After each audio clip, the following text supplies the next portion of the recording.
सप्टेंबरला अशीच एक पत्रकार परिषद मर्चंट जिमखानाला आम्ही घेतली होती आणि त्यावेळेला आम्ही एका आंदोलनाचं अभियानाचं उहापोह केला होता आणि सांगितलं होतं की ट्रान्सफर चार्जेस हा विषय म्हणजे एक प्रकारे मुघलांच्या काळात जसा जिझिया कर एकत्र केला जायचा लोकांकडनं तशा प्रकारे बेकायदेशीर गैर लागू ज्याला कायद्याचा कुठलाच आधार नाही सुप्रीम कोर्टाने त्याच्या हायकोर्टाच्या जजमेंटला हे केलंय आणि सांगितले की त्या पद्धतीचं कर ट्रान्सफर चार्जेस घेण्याचं काही प्रावधानच कायदेशीर नाहीये आणि अशा पद्धतीचं एक मी तर त्याला अमानवीय म्हणतो कारण सिडको अशा वेळेला ते चार्जेस लावते ज्या वेळेला माणूस कुठला तरी अडचणीत आहे कुठेतरी त्याला काहीतरी मोठी गोष्ट आयुष्यात करायची असते आणि अशा प्रकारे लोकांच्या कष्टाचे पैसे हे सिडको बेकायदेशीरपणे गेली 32 वर्ष नवी मुंबईच्या जनतेकडनं आकारत होती आणि त्यामुळे हे ट्रान्सफर चार्जेस जे काही आकारलं जात होतं ते रद्द करण्याची प्रक्रिया सुद्धा सिडको जर मनावर घेतलं तर खूप सोप्या पद्धतीने ते बंद करता येऊ शकतं फक्त 2 ओळींचं एक रेझोल्युशन बोर्डमध्ये आणायचं होतं आणि त्या रेझोल्युशनने हे ट्रान्सफर चार्जेस बंद होऊ शकतं अशा पद्धतीची भूमिका घेऊन आपण नवी मुंबईच्या सर्वसामान्य जनतेमध्ये गेलो होतो कारण आमचं म्हणणं असं होतं की याची जी झळ आहे ती सर्वसामान्य जनतेला बसते त्यामुळे सर्वसामान्य जनतेने याच्याविषयीचा आवाज उठवला पाहिजे आणि त्याला प्रतिसाद देत नवी मुंबईच्या नागरिकांनी त्यांच्या गृहनिर्माण संस्थांची समर्थनाची पत्र याची संख्या किती झाली तर 3,500हून अधिक पत्र आम्ही मान्य अध्यक्ष संजय शिरसाट यांच्याकडे मागच्या आठवड्यात जमा केली आणि त्यांना सुद्धा त्या विषयाची जी ग्रॅव्हिटी आहे ती कळली आणि ते म्हणाले की अरे मी पण संभाजीनगरला या सगळ्या विषयांपासून खूप त्रस्त आहे कारण माझे सुद्धा मतदार जे आहेत ते मला येऊन या विषयावर बरेच वेळा सांगत असतात त्यामुळे योग्य वेळेला तुम्ही हा विषय उचललेला आहे आणि मी तुम्हाला आश्वासन देतो की पुढच्या आठवड्यातला म्हणजे काल जी झालेली बोर्ड मीटिंग आहे त्याच्यामध्ये हा अजेंडावर विषय असेल आणि त्याप्रमाणे काल संध्याकाळी त्यांनी प्रेस कॉन्फरन्स घेऊन घोषित केलंय की नवी मुंबई नाशिक संभाजीनगर नागपूर आणि अन्य ठिकाणी जिथे सिडको आहे अशा सगळ्या जमिनी आगामी काळामध्ये काही ना काही नॉमिनल शुल्क घेऊन नाममात्र शुल्क घेऊन फ्री होल्ड करण्याचा प्रस्ताव त्यांनी मंजूर केलेला आहे आता त्यातल्या ज्या तांत्रिक बाबी आहेत त्याच्यावरती जे काही सिडकोचे अधिकारी आहेत ते विचार करून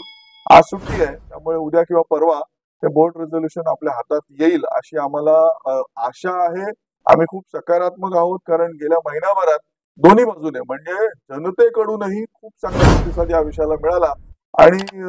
शासनाकडूनही खूप उत्तम प्रतिसाद म्हणजे मान्य मुख्यमंत्र्यांनी म्हटलं की जनसामान्यांना दिलासा मिळणार असेल तर हा विषय लगेच तडीस नेला पाहिजे असा जो प्रतिसाद होता आणि मला वाटतं मान्य मुख्यमंत्र्यांच्या शब्दाचं महत्व आपण सगळे जाणता त्यामुळे हा विषय निश्चित यावेळी तडीस जाईल असं आम्हाला वाटतं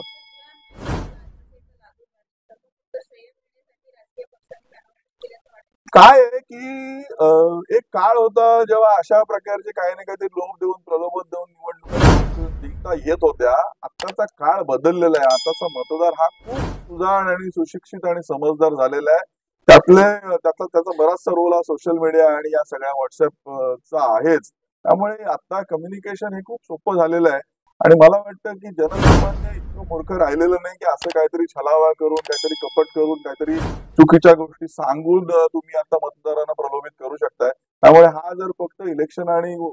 याचा स्टंट असेल तर निश्चित मग जनता त्याचा धडा त्या व्यक्तीला शिकवेल पण आम्ही या गोष्टीला खूप पॉझिटिव्हली घेत आहोत आम्ही या गोष्टीला राजकीय वळण न देता हा विषय अराजकीय पद्धतीने जो हा 32 वर्षाचा त्रास होता लोकांना त्याच्याविषयीची आमची भूमिका स्पष्ट केली आम्ही लोकांनी जमिनीवर जाऊन स्पष्टपणे खूप छान पद्धतीने समन्वय घडवत आम्ही कुठेही याला पक्षीय रंग देण्याचा प्रयत्न केला नाही आम्ही कुठेही याला राजकीय रंग देण्याचा प्रयत्न केला नाही राजकीय पक्षाच्या सर्व नेत्यांना आम्ही या विषयामध्ये तुमची भूमिका काय ते स्पष्ट करा त्यांनी सुद्धा त्यांचे विषय बरेच ठिकाणी सुरू केले काही नेत्यांनी आपली पत्र नेऊन दिली काही नेत्यांनी जमिनीवर आपल्या वॉर्डमध्ये या विषयाची अभियानं सुरू केली असे वेगवेगळे प्रयोग लोकांनी सुरू केले आम्ही सगळ्याच स्वागत करतो आम्ही कुणाला या विषयामध्ये दोषही देत नाही आणि कुणाला या विषयाचं श्रेय घेऊ नये असंही सांगत नाही त्यामुळे ज्यांना वाटतं त्यांनी पुढे यावं लोकांना शेवटी काय आहे की जी काही राजकीय मंडळी आहेत ना सर्वांचं ध्येय एकच आहे की या नवी मुंबईतल्या सर्वसामान्य जनतेचं जीवन सुसह्य कसं होईल हे ध्येय असल्यामुळे या सगळ्यांनी या विषयामध्ये योगदान द्यावं. मी आपल्या माध्यमातून आज फक्त एकच अपील करतोय की नवी मुंबईतले असे बरेच विषय मागच्या कित्येक वर्षामध्ये सोडवले गेले नाहीयेत.